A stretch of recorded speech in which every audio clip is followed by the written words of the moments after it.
This is a STEN in British hands at Arnhem. It looked crude, cost little, and sometimes frightened the men issued one.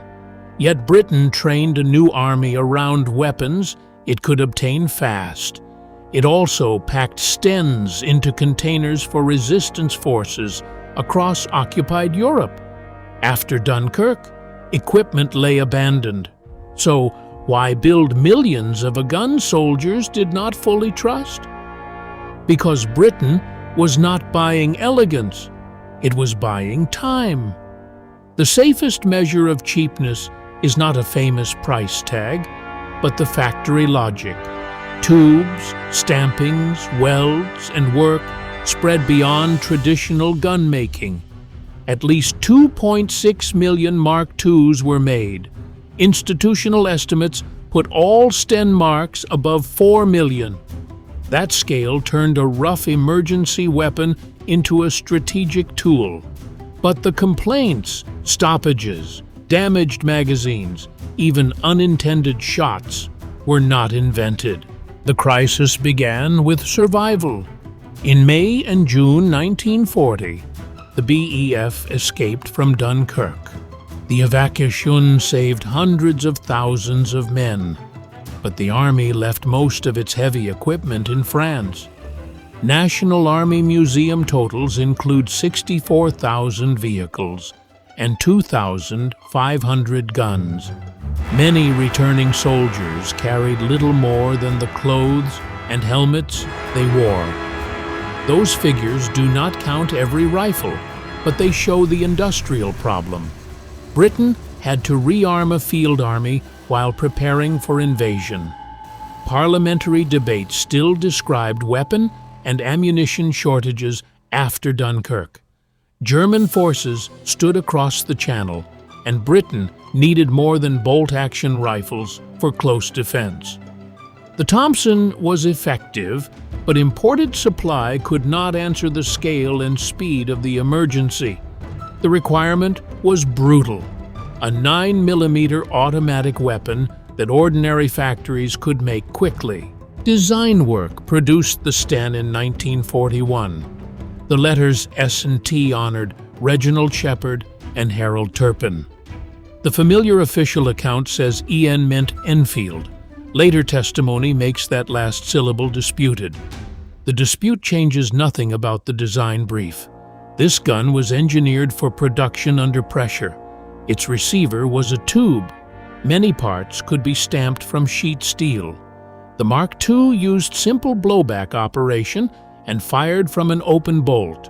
Pull the trigger, the bolt ran forward, chambered around, fired it, and cycled. The magazine held 32 rounds and entered from the left, keeping the weapon low when firing prone. Welding replaced extensive machining, and assembly could be divided among subcontractors. That mattered more than finish. A toy maker, a metalworks, and other civilian factories could join the program after limited conversion. The surviving film here shows general British war production, not a STEN assembly. The authentic STEN factory films held by IWM require separate commercial clearance. Public domain factory photographs supply the direct proof instead. But cheap construction alone does not explain the reputation. 4 factors interacted: the magazine, production quality, maintenance and ammunition, and handling. The double-column magazine narrowed cartridges to a single feed position. Its lips and spring condition were sensitive to damage, dirt, and tolerances. Gripping the side-mounted magazine could twist its relationship to the receiver and encourage a stoppage. Training therefore mattered. Hold the barrel sleeve or housing, not the magazine itself. Wartime production also meant guns from many makers, with finish and tolerances that were not always equal. A well-made, clean STEN with a sound magazine could work. That did not erase bad examples. The more alarming complaint came from open bolt safety. A hard impact on a worn or poorly secured mechanism could release or move the bolt.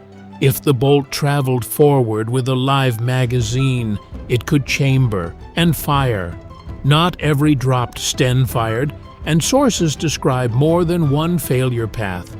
Still, the hazard was real enough to shape handling rules and memory. Canadian veteran Bill Harper recalled an unintended burst after a butt struck the ground. That is evidence of distrust, not proof that every soldier hated it. On a range, the STEN's faults look like the whole story. In war, the question was whether the same weapon was useful in the right place.